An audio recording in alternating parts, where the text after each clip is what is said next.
네, 반갑습니다. 여러분, 한류 세 번째 시간이 찾아왔습니다. 지난주에 있었던 위안부 관련된 방송은 우리가 1부와 2부로 나눠서 그렇게 진행을 해드렸는데요. 오늘 세 번째 시간 또 우리 강의해 주실 유석준 교수님을 통해서 어떤 내용으로 오늘 방송을 진행해 주실지 한번 여쭤보고 방송을 진행해 보도록 하겠습니다. 교수님 반갑습니다. 네, 반갑습니다.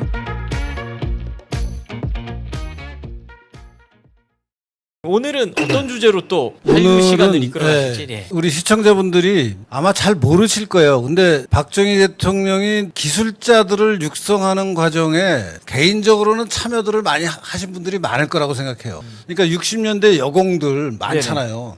실제 우리 시청자분들 중에서도 그 여공 생활을 하신 분들이 저는 분명히 있을 거라고 생각합니다. 분명히 있으실 것 같습니다. 있고도 남죠. 네. 숫자가 워낙 많았으니까. 그러고 나서 70년대가 되면은 중화학공업이 시작이 돼요, 우리나라에. 네네. 그러니까 우리나라가 전쟁의 폐허의 국가에서부터 오늘날 자동차를 첨단 국가만큼 만들잖아요. 완전히 최고에 섰다라고까지는 못해도 네네. 뭐 자동차 만드는 세계에서 한 10나라도 안 되잖아요. 자동차를 만들 수 있는 나라가. 네, 맞습니다. 그러고선 우리나라에서 만든 자동차가 막 미국 시장에서 유럽 시장에서 팔리잖아요. 이제. 네네. 아, 한국 차 괜찮다 그러면서. 대단한 것 같습니다. 그러니까 그런 공업 산업 분야의 선진국으로 도약하는 계기가 박정희 대통령의 중화공업화라는 정책이 이제 자리를 잡아서 이렇게 된 거거든요. 근데 그 과정에서 그럼 우리나라는 기술자, 숙련 이걸 이제 사회학 용어에서 이 전문 용어에서는 스킬드 레이버라고 하죠. 네네. 숙련을 가진 노동자들이 언제부터 있었느냐?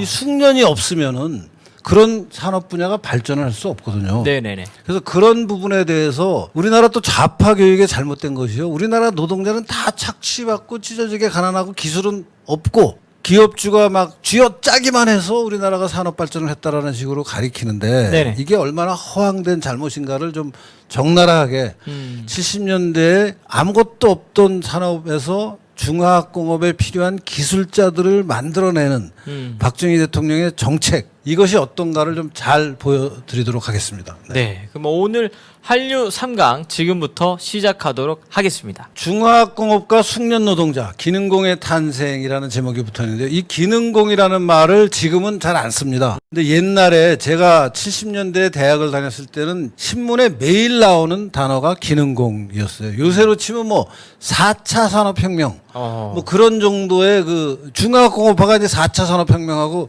마찬가지이고 그 4차 산업혁명에 필요한 컴퓨터하고 관련된 산업의 기술자들이 있잖아요. 뭐 프로그램 하는 사람, 뭐 알고리즘 짜는 사람, 뭐 디자인 하는 사람. 이제 요새 산업에서는 그런 게 이제 굉장히 중요한 기술인데 네네.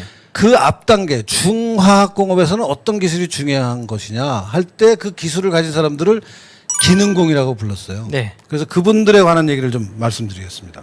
이번 것도 제가 쓴 박정희는 노동자를 착취했는가라는 책의 이제 3장입니다. 그래서 박정희와 1970년대 중화학공업 노동자, 숙련 노동자 기능공의 대규모 탄생이라는 부제가 붙은 챕터인데요. 이게 묘한 게요. 제가 지금 연세대학교에서 사회학과 교수를 한 30년 하다가 이제 정년을 했는데 그 사회학이 주로 다루는 분야 중에 중요한 분야가 이 노동자 연구를 합니다. 근데 노동자에 관한 연구는 물론 어느 분야나 뭐 정치학도 할 수 있고 뭐 법학도 할 수 있고 뭐 심리학도 할 수 있고 경제학도 할 수 있고 한데 이 노동자 계급, 계층, 집단에 대한 연구는 사회학이 그래도 가장 역사도 있고 또 전문성이 있어요. 네네. 사회학계 안에서 이 노동 문제를 다룬 문헌들을 보면은 전부 우리나라 노동자는 기술이 없는 사람들, 기껏해야 세미 스킬드, 반숙련공 취급을 하면서 글이 써져요. 네네. 저는 근데 그게 완전히 잘못된 거라는 생각이 드는 게 기술력이 없으면은 중화학공업이 불가능한데 그 사실을 이 노동 연구하는 사람들이 좀 오해하고 노동자는 하여튼 뭔가 불쌍한 사람들을 만들어서 동정의 대상이 돼야 된다고 생각하면서 숙련이 없는 사람들로 계속 만들고 있는 게 가장 대표적인 게 그 노동자 집단에 대한 기존 연구 동향을 보면은 대부분의 문헌들이 80년대 중반까지, 그러니까 지금 이제 70년대 중화학공업화가 되고 나서 한 10년, 15년 지난 시기까지도 그때 이제 우리끼리 노동자들을 약간 세속적으로 부르던 말이 이제 공돌이 공순이란 말이 있었어요. 네네.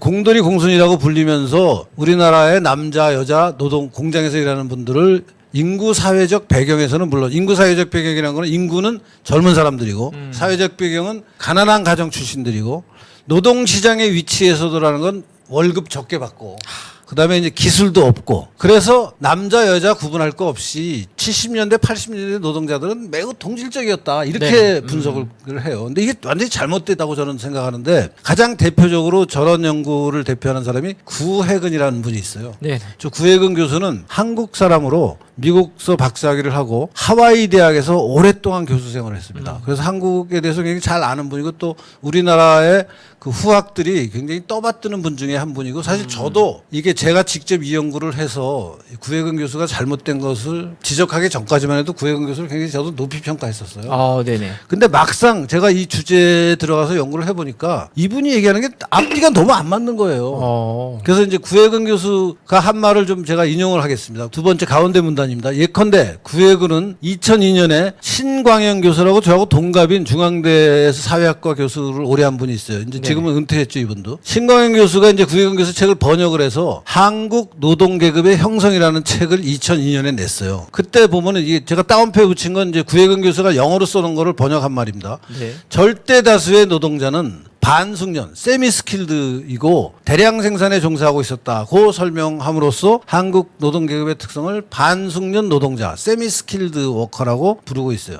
세미스킬드 워커라는 것은 사실은 스킬이 없다는 얘기죠. 왜냐하면 노동자로 예컨대 10대 후반 20대의 노동자 생활을 시작하면은 네. 노동자로 계속 끝이 나면은 30년 이상 일하게 되잖아요.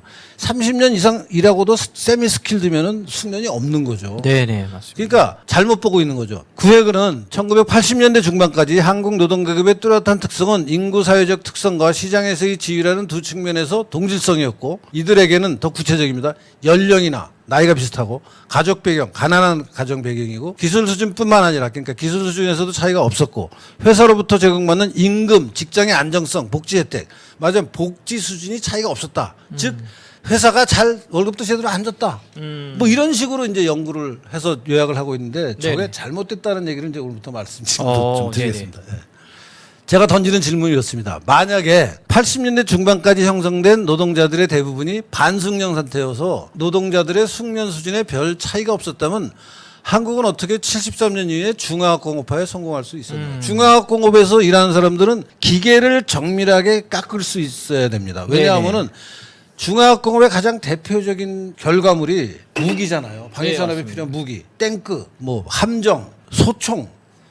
군대 갔다 오셨어요? 아, 그럼요. 제 만기 전역했습니다. 저도 예비역 병장입니다. 예, 맞습니다. 만기 전역했습니다. 네네. 근데 군대 제가 갔을 때가 77년도였어요. 아, 네네. 그때가 우리나라가 어떤 때냐면요. M16을 자체 생산했을 때예요. 그러니까 이제 방위산업, 그러니까 중화학공업화가 시작이 돼서 우리나라에서 M16 자동화 소총을 자체 생산해서 모든 부대에 배급이 돼서 저는 군대 갔더니 M16으로 사격 연습을 했어요. 칼빈 소총이 칼빈을 아니었나요? 제가 훈련 받을 때는 칼빈으로 갔다가 아, 논산에서는 칼빈을 네네. 갖고 훈련을 받았어요. 네네네. 그 이제 논산 자대 들어가서는 훈련이 끝나고 나서 자대에 가니까 M16이 쫙 깔리고 나한테 M16이 오더라고요. 그러니까 M16으로 사격을 해보니까 네네. 칼빈하고는 비교가 안 되는 거예요. 이게 뭐 막 그냥 영화에 나오는 총이 갑자기 나한테 온 거야 그냥. 근데 그거를 그때 자체 생산을 했어요. 이야. 근데 총알이라는 게 이제 네네. 총을 쏴보셨으니까 총알이 이 총구에서 나가면은 이게 네네. 그냥 이 총알이 그냥 가만히 가는 게 아니고 뱅뱅 돌면서 돌면서 가죠. 나가잖아요. 예. 이게 돌면서 나가야 탄도가 직선을 그리면서 맞습니다. 목표물에 똑바로 날아가서 네네, 꽂히거든요. 맞습니다. 이게 안 돌면은 중간에 그냥 바람 타고 막 네네. 옮겨다녀요. 이게 돌려면 어떻게 되느냐? 총이 나가는 총열이 있잖아요. 네네네. 총열 안에 나선이 있어요. 맞습니다. 네. 그 나선을 타고 돌아. 그 나선을 그때 기계로 안 깎아 사람이 깎았어요. 그 사람이 깎으려면 그거를 네네. 깎을 수 있는 정밀한 가공할 맞습니다. 수 있는 네. 기술자가 있어야 되는 거예요. 네네네. 그게 없으면은 총을 만들어도 이 총이 아니에요. 그냥 뭐 동네 네. 애들이 갖고 노는 장난감이 되는 거예요. 이 총이. 이게 제대로 회전을 해서 일정하게 회전을 해서 똑같은 그 회전 속도로 관역을 향해서 날아가야 정확도가 나오는 거예요. 네네. M16이 얼마나 좋은 총이에요. 그걸 우리가 자체 기술로 만들었으면 그것을 나선을 깎을 수 있는 사람이 우리한테 있었다는 얘기예요. 네네네. 기술자가 있었다는 얘기예요. 맞습니다. 그거는 네. 60년대 봉제 공장 노동자하고는 약간 달라요. 봉제 공장 노동자는 네네. 아무런 미싱 연습을 한 번도 해본 사람 경험이 없어도 봉제 공장에 처음 와서 미싱 하는 사람 옆에 앉아가지고 네네. 미싱을 어떻게 하나를 보면은 한 열흘 일주일 자세히 보고 뭐 한 달 두 달 옆에서 따라하면은 네. 따라해요. 미싱 그러니까 경공업 분야의 기술은 그 기계 자체를 못 만들더라도 미싱이라는 걸 만드는 것도 굉장히 복잡하잖아요. 네네. 미싱이 있으면은 그 미싱을 가지고 가공하는 기술은 어렵지가 않아요. 근데 중화학공업은 그 미싱을 만드는 거예요. 네? 미싱을 만들고 지금 총을 생산할 수 있는 장비가 탱크를 만들어내는 게 중화학공업이잖아요. 이것은 옆에서 이렇게 한 일주일, 열흘, 한 달, 두 달 본다고 탱크를 만들 수 있으면 탱크 못 만드는 나라가 어디 있겠어요. 네네. 이거는 완전히 차원이 다른 얘기인데 이것을 이해를 못하니까 이제 아까 얘기한 대로 구획은 같이 기술이 없는 나라다 뭐 이런 얘기가 나오는 거예요. 이 질문은 한국이 1971년부터 방위산업에 필요한 무기를 자체 생산하기 시작하였다는 사실을 고려하면 더욱 대답하기가 어려워진다. 왜냐하면 방위산업은 반숙련공에 의한 산업이 아니다. 방위산업은 아까 말씀드린 대로 쇠를 100분의 1mm, 1000분의 네네. 1mm 수준으로 네네. 정밀하게 깎아야 탄알이 네네. 나선형의 탄도를 따라가서 총열을 따라가서 탄도를 정확하게 만들어요. 쇠를 100분의 1mm 이하의 정밀도로 깎을 수 있는 정밀 가공사라는 숙련을 가진 기능공이 반드시 필요해요. 이 사람들이 없으면 총 못 만들어요. 정확도가 있는 총을 못 만들어요. 그냥 동네 뭐 새총 같은 총이나 만드는 거지. 만약 구획은의 주장대로 80년대 중반까지 한국 노동자의 대부분이 반숙련이었다면 70년대 기능공들은 어떻게 그런 기술이 있었으며 어떻게 그런 무기를 만들었냐 하는 게 제 질문이에요. 방위산업과 관련된 국내의 기계공업, 화학공업, 화학공업이라는 것은 폭탄 이런 거 만들었잖아요. 네네. 그리고 중동에 진출한 플랜트라는 공장 자체를 수출하는 겁니다.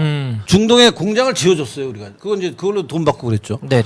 그런 산업들이 70년대에 발전했는데 그런 것은 그럼 어떻게 설명할 거냐. 이런 질문을 이제 할 수 있는 거죠. 이미지로 보면요, 이 봉제 산업 우리 이제 청계천이나 구로공단에 있었던 것은 이런 풍경의 이제 공장이죠. 야. 그러니까 이럴 때는 재봉틀만 있으면은 옆자리에 저 미싱사가 일할 때 옆에서 보면 아 재봉틀에 실을 꿰고 그래서 막 발을 굴르고 그러면 막 홀치기는 이렇게 하고 금방 배워요. 네네. 눈썰미 있는 사람은 한 일주일이면 배우고 눈썰미 없어도 한 석 달이면 배워요. 그리고 이제 청계천보다는 정돈된 모습의 구로공단도 저거 해외 자본이 이제 좀 공장을 깨끗하게 만든 거잖아요. 네네. 그래도 저기서는 스킬이 그렇게 배우기가 어렵지 않아요. 그래서 저런 스킬을 가리키는 방법을 OJT라 그래요. On the Job Training. 잡 일자리에 들어가서 기술을 배우는 거. 네네. 그것을 이제 OJT라고 하는데 경공업은 OJT로 해결이 됩니다. 근데 중화학공업은 OJT 갖고 해결이 안 되는 거예요. 보세요. 지금 박정희 대통령이 총을 쏘는 총의 그 정밀한 관역을 맞추는 저 장치에서부터 밑에 M16 이미지, 오른쪽에 저 탱크, 그다음에 저 오른쪽 위는 저 백곰이라는 미사일을 당시 만들어서 발사에 성공합니다. 박정희 대통령이. 아, 저게 아마 사거리가 400km인가 200km인가 해서 이미 저때 우리나라는 미사일을 자체 생산했어요. 이제 방위산업이 꽃이죠, 저게. 저런 미사일이 날아가서 관역을 맞추는 거 요새 뭐 북한이 미사일 쏘고 하는 게 이게 장난이 아니에요. 기술이 세계에서 저런 기술을 가진 나라가 10나라도 안 됩니다. 최고 선진국 수준에 가야 저런 기술이 나와요. 근데 저걸 우리 70년대 했어요, 지금 박정희 때. 네, 맞습니다. 근데 사람들은 그때 그러면 저걸 노동자 채찍으로 막 때려서 일만 시키면 저게 된다고 생각하는 거예요. 그렇지 않아요. 네, 기술이 그럼요. 있어야 되는 그럼요. 거죠. 네네. 그러면 박정희 대통령의 중화학공업화 그리고 그 중화학공업화라는 것은 무엇에 의한 동력으로 만들어졌나 하는 것을 좀 이해를 하셔야 돼서 이런 설명을 좀 붙였습니다. 제가. 한국의 중화학공업화를 추진하던 시기에 숙련 노동자는 도대체 어디서 나타났냐. 왜냐하면 60년대 전부 경공업에서 일하던 사람들인데 이 사람들이 어느 날 갑자기 숙련을 어떻게 갖게 됐냐. 네네. 질문이 당연히 나와야죠. 이들의 숙련했던 과정을 이해하기 위해서는 70년대 박정희 대통령이 정면으로 대결하던 안보 문제가 얼마나 심각했는지 그 연장선상에서 추진된 방위산업 육성, 중화학공업화 정책이 직접적인 배경이었다는 걸 인식해야 되고 그 당시 안보 문제가 얼마나 심각했나는 이 두 가지 사건만 기억하시면 돼요. 1968년 1월 21일 박정희 대통령의 목을 따겠다고 네. 김신조라는 맞습니다. 지금은 전향을 해서 목사님이 된 네네네. 알고 있는데 네.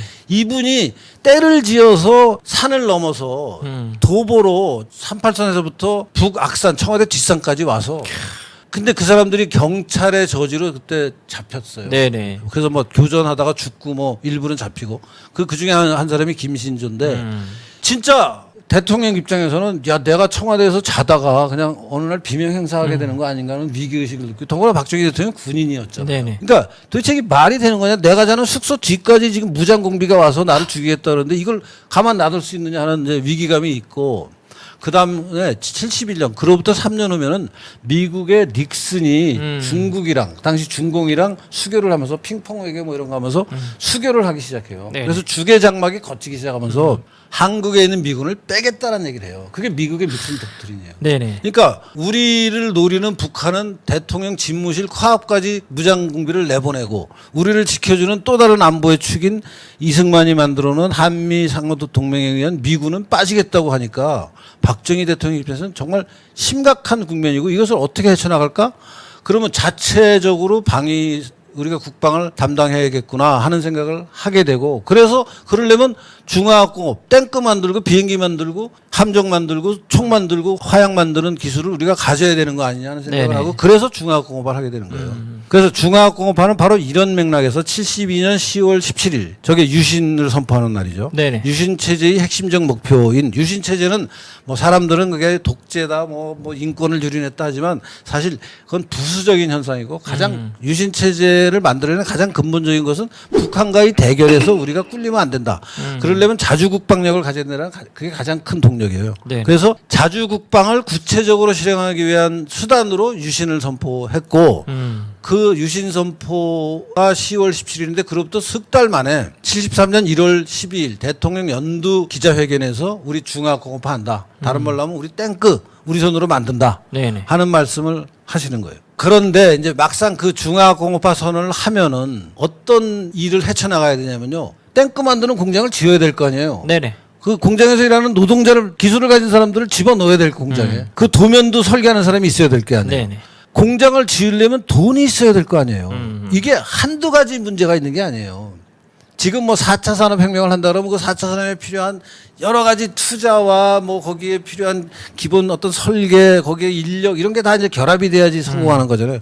중화공업화가 딱 그런 어떤 한 단계를 뛰어넘는 그런 작업인데 그러니까 돈이 필요한데 그 중에서는 이제 일본으로부터 국교를 정상화하면서 일본한테 우리가 받은 그걸 그때 대일 청구권 자금이라고 불렀어요. 그 돈 받은 돈도 쓰자. 네네. 그래서 경부 고속도로도 짓고 뭐 여러 가지 저 포항제철 짓는 데도 쓰이고 했는데 그런 것들이 다 중화공업화를 하는데 필요한 돈을 확보하는 어떤 수단이었고 다른 진짜 중요한 문제인데 이 문제는 사람들이 되게 생각도 안 해요. 근데 말씀드린 대로 탱크를 만드는 공장, 소총을 만드는 공장, 뭐 온갖 자동차를 만드는 공장을 만들어 놓으면 그 공장에서 정밀한 일을 할 수 있는 인력이 있느냐. 네네. 인력이 없으면 공장 만들어 놓고 뭐 공장이 안 돌아가는 거죠. 불량품 나오는 거고. 그러면 현재는 없으면 이 사람들 교육시킬 방법이 있느냐. 이게 제일 큰 문제예요. 그것도 뭐 10명, 20명, 100명, 1000명 정도면 따로 교육하면 되는데 이게 네네. 200만을 만들어요. 200만의 숙련을 가진 사람을 만들어내는 일이 가능한 일이냐 하는 것을 고민하면서 이제 엄청 여러 가지 작업을 하는데 그 작업을 할 때 가장 중요한 역할을 했던 사람이 오원철이라는 분입니다. 그 당시에 대통령 경제수석비서관이었을 거예요.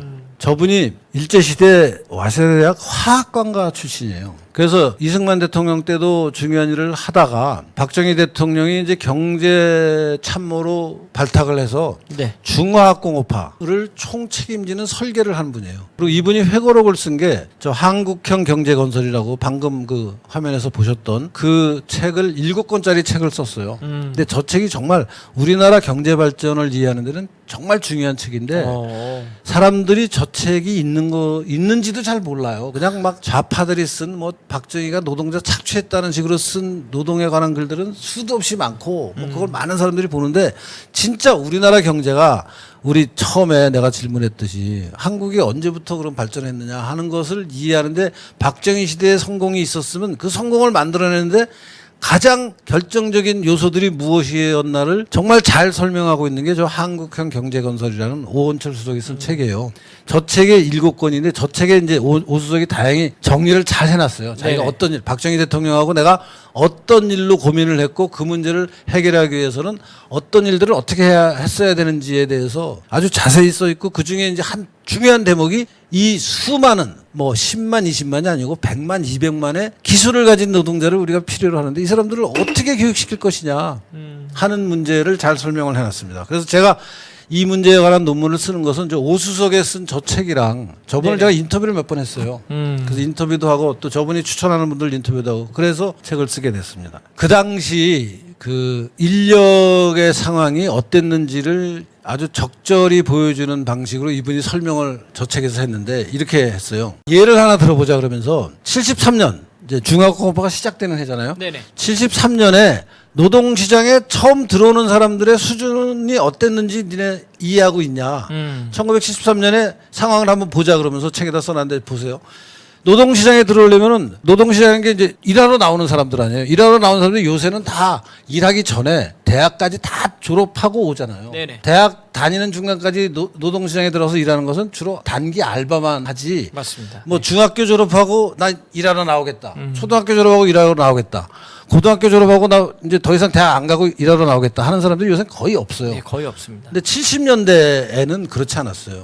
73년 2월에 각급 학교라는 그때는 초중고만 이제 예를 드는 겁니다. 그래서 초등학교만 졸업하고 더 이상 나 공부 안 하겠다. 먹고 사는 길로 나오겠다는 사람이 그게 1960년생입니다. 1960년생이면 73년에 12살, 13살이에요. 그러니까 초등학교 졸업한 사람들이죠. 네네. 1960년생, 즉 초등학교만 졸업한 사람들 가운데 약 28만 명이 상급학교 진학을 포기하고 나와요. 그다음에 57년생, 저거는 중학교만 졸업하고 일하러 나오는 사람이 14만 명. 54년생은 고등학교만 졸업하고 나오는 사람이 16만 명. 각각 노동시장에 진출해서 노동시장에 신규로 진입하는 규모는 총 58명. 초등학교 졸업한 사람, 중학교 졸업한 사람, 고등학교 졸업한 사람이 노동시장에 들어오는데 이 사람들이 58만 명인데 이 중에서 고등학교 졸업자는 28%, 중학교 졸업한 사람은 24%, 초등학교 졸업한 사람은 48%. 전체 신규로 들어오는 사람 중에 초등학교 졸업만 학력을 가진 사람이 반인 거예요. 네네. 저게 저 한 해만 그랬냐? 72년, 71년, 70년, 74년 다 마찬가지였어요. 그러니까 매년 새로 노동시장에 들어오는데 그 매년 새로 들어오는 사람들이 기본 학력이 평균적인 학력이 초등학교 졸업이던 때예요. 그러니까 초등학교만 졸업하고 먹고 살겠다고 노동시장에 들어와서 일하는 사람들한테 소총을 만드는 M16 자동 소총을 만드는 공장에 가서 일을 하라 그러면 저 사람들이 세를 그렇게 깎을 수 있느냐? 못 깎죠 당연히. 그렇죠. 네. 그러면 저 사람들을 어떻게 교육할 것이냐? 먹고 나온 사람들한테 일자리 주고 그 일자리가 기술을 가진 일자리라서 월급으로 자기 생활 다 해결할 수 있게 하면서 기술을 가르쳐야 되는데 이 사람들을 어떻게 기술을 가르칠까? 이것이 오원철과 박정희의 고민이었어요. 해결하는 방법이 나옵니다 지금. 지금 제가 설명한 것을 이제 도표로 만든 게 이건데요. 네네. 73년에 학력별 노동시장 진입 그래서 제일 위에 1번이랑 가로친 다음에 73년 2월에 초등학교 졸업자가 1960년생이죠. 네네. 1960년생은 전체 출생 인구가 97만이었어요. 네네. 그러니까 저 때가 베이비붐 세대라서 전쟁 직후에 한 해에 97만, 약 100만 명이 태어났어요. 네네. 요새 한 해에 20만 명, 30만 명, 25만 명? 네네, 맞습니다. 요새 출산 인구, 출생 인구가 급격히 떨어져서 한 해에 태어나는 사람의 숫자가 그 저 당시에 4분의 1밖에 안 되는 거예요. 저 때는 하여튼 100만 명이 태어났어요, 한 해. 그 중에 보세요. 저기 보면은 저 사람들 중에 초등학교를 졸업한 사람이 94만 명, 95만 명쯤 돼요. 중학교에 입학한 사람이 66만 명이에요. 그러니까 초등학교를 졸업하고 중학교에 진학한 사람이 60만 명인데 다른 말로 하면은 한 30만은 29만 명, 28만 명은 중학교 진학을 포기하고 초등학교만 졸업하고 노동시장에 나오는 거예요. 더 이상 나 공부할 필요가 없다. 혹은 나 공부할 여력이 없다. 경제 사정이 나 진학해서 공부할 만한 사정이 안 돼서 나는 그냥 이제 먹고 살라고 일자리를 찾아서 더 이상 학교 공부하는 거 포기하고 나 일하러 나오겠다라는 사람이 초등학교 졸업하고 28만 명이 나온 거예요. 그러니까 전체 1960년 중에 초등학교만 졸업하고 일자리가 나오는 게 30만 명. 또 중학교 졸업하고 그런 사람들이 있을 거 아니에요. 네네. 저걸 제가 단계별로 정리한 게 저 표고 저것을 더 좀 보기 쉽게 만든 게 이 표입니다. 네네. 이제 73년 초등학교 졸업한 사람은 60년생인데 그 사람들 97만 명 중에 신규로 노동시장에 나오는 게 28명. 그다음에 74년 2월에 중학교 졸업한 사람들. 이 57년생들이죠. 이 57년생도 약 89만 명, 90만 명이 태어났는데 57년에 그 중에 중학교 졸업하고 고등학교 진학 포기하고 나오는 사람이 14만 명. 그다음에 54년생은 고등학교 졸업자입니다. 고등학교 졸업하고 대학교 가겠다는 거를 포기하고 노동시장에 나오는 사람이 16만 명. 이렇게 해서 아까 제가 설명드린 전 신규 노동시장 진입자의 대부분은 약 4분의 1은 고등학교 졸업자, 또 다른 4분의 1은 중학교 졸업자, 나머지 반은 초등학교 졸업자.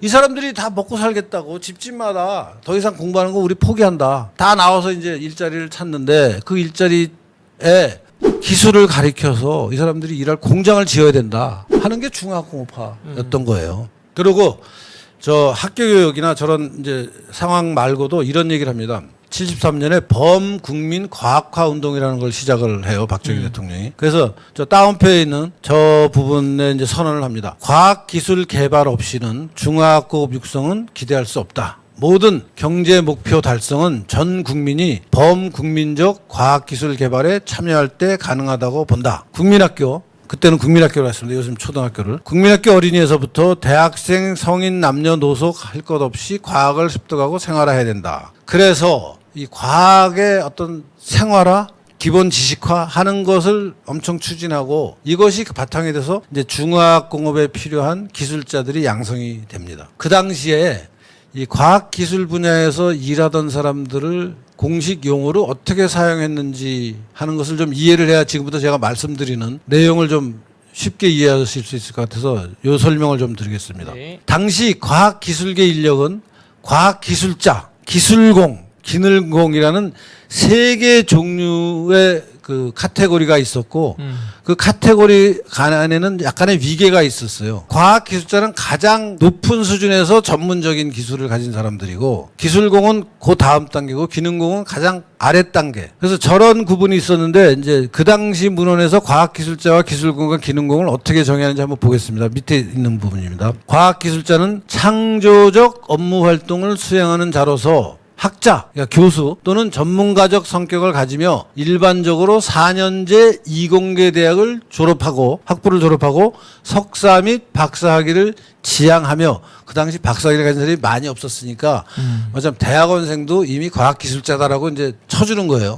연구개발, 기본계획 및 관리 등의 기능을 수행한다. 이게 과학기술자 가장 과학기술 인력 중에서 가장 높은 카테고리고 그 다음 중간 단계는 기술공. 그래서 기술공, 즉 현장 기술자는 일반적으로 생산 현장에 투입되어 생산 기술적인 업무를 수행하는 자로서 고등학교 졸업 후 3년 혹은 중학교 졸업 후 5년 정도의 전문적 기술 교육을 받으며 고등학교 졸업하고 3년적 기술을 받으면 저게 전문학교 졸업생이 되는 겁니다. 네네. 그러니까 전문대 나온 사람들을 기술공이라고 불렀어요. 요새는 전문대란 말이 없어지고 다 4년제 대학 같은 이름으로 바뀌었는데 과거에는 무슨 전문대 그러면 그게 이제 기술공 자격을 따는 대학이었던 거죠. 그래서 그 사람들이 시공 및 생산 설계, 기술 및 공정 지도 관리 등의 기능을 주로 수행하는 자가 기술공이고 이제 기능공은 마지막 카테고리인데 장기적인 체험과 훈련을 통해서 습득된 기능을 활용하여 생산 현장의 제작, 제조 및 운전 등의 생산 활동을 수행하는 자로서 실기 교육과 현장 실습이 가장 요구되는 기술 인력이다.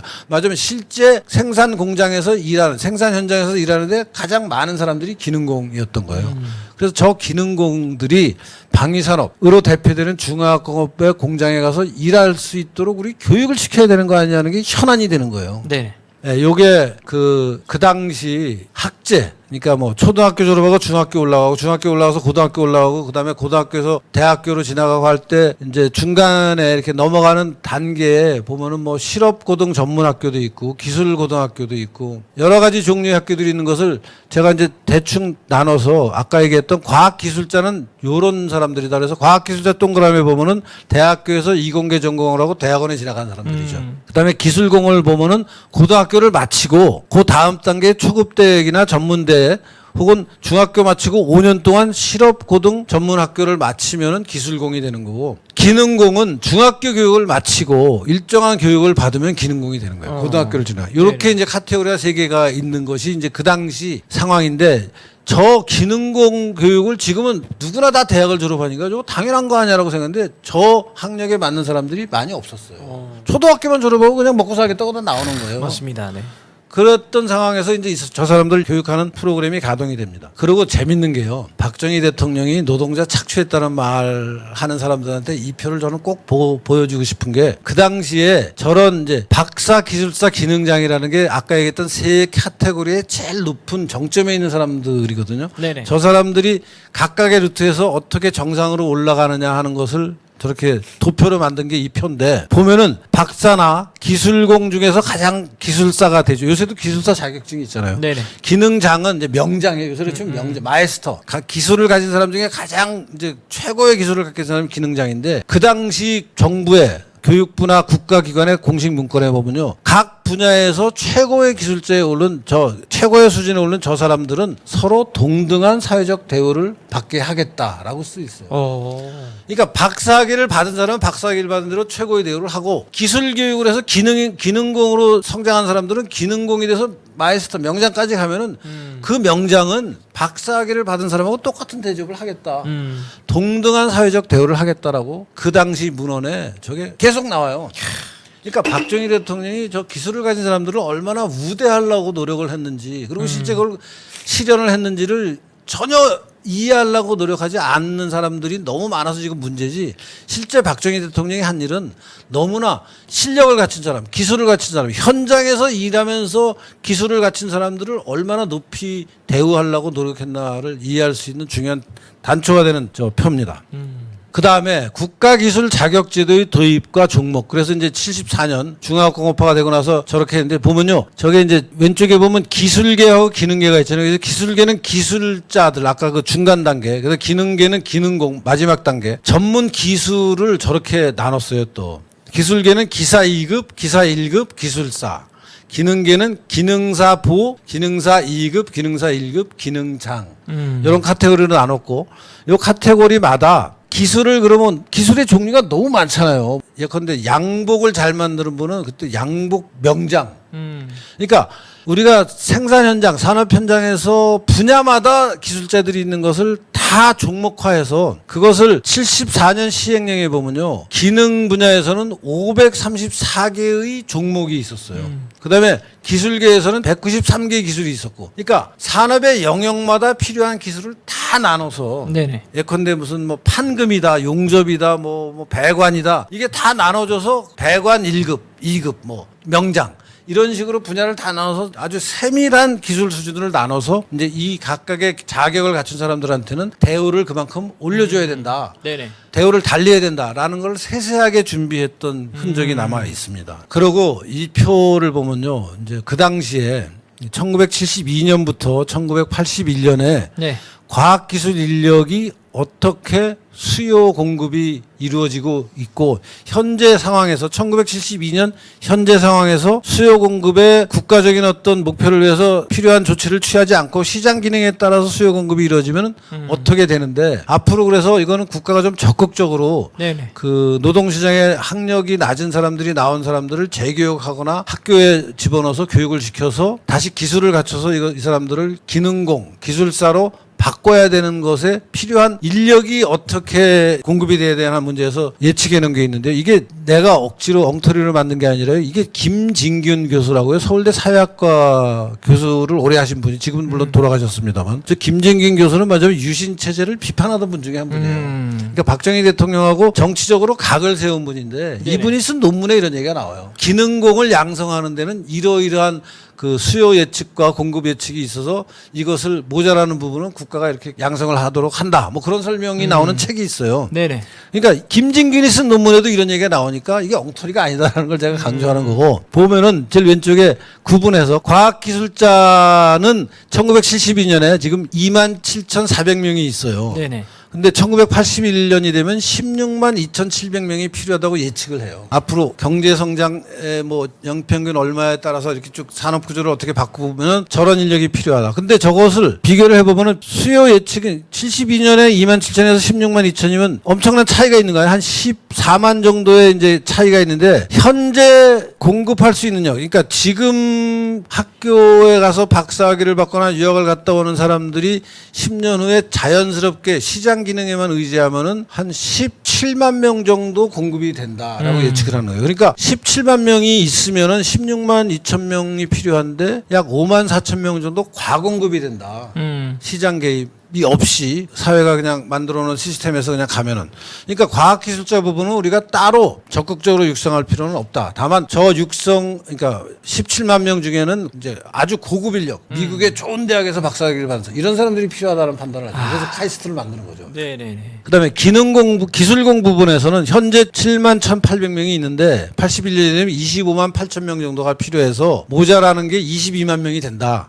22만 명 중에 지금 그대로 놔뒀을 때는 때는 6만 6천 명 정도가 공급이 된다. 네네. 그러면 추가로 공급해야 되는 게 15만 명이 된다. 음. 그래서 15만 명도 작은 숫자가 아니지만 뭐 저거는 저거대로 또 하여튼 놔두고 기능공을 봐요. 기능공은 72년에 45만 명이 현재 있다. 이미 시장에서 이제 기술을 가져서 나름 그 엄청 중화학공업 분야에서 이미 일하고 있는 기능공들이 45만 명 정도 있는데 81년이 되면은 190만 명이 필요하다. 약 200만 명이 필요하다. 그러면 차이가 한 지금부터로 보면 한 150만 명 차이가 나는 거 아니에요. 그래서 필요한 공급 인원이 지금 180만 정도가 필요하다고 지금 나와 있는데 현재 상태로 공급이 되면 44만 명밖에 안 되니까 과부족. 부족한 게 130만이다라는 표가 나와요. 이제 간단히 다시 한번 정리하면 72년에 81년 10년으로를 예측을 해봤더니 기능공은 130만 명이 부족하고 기술공은 15만 명이 부족하고 과학기술자는 약 5만 명 정도가 남을 것 같다라는 예측이 된 거예요. 그러면 이 예측에 따라서 그럼 과학기술자 부분은 더 이상 개입하지 말고 시장에서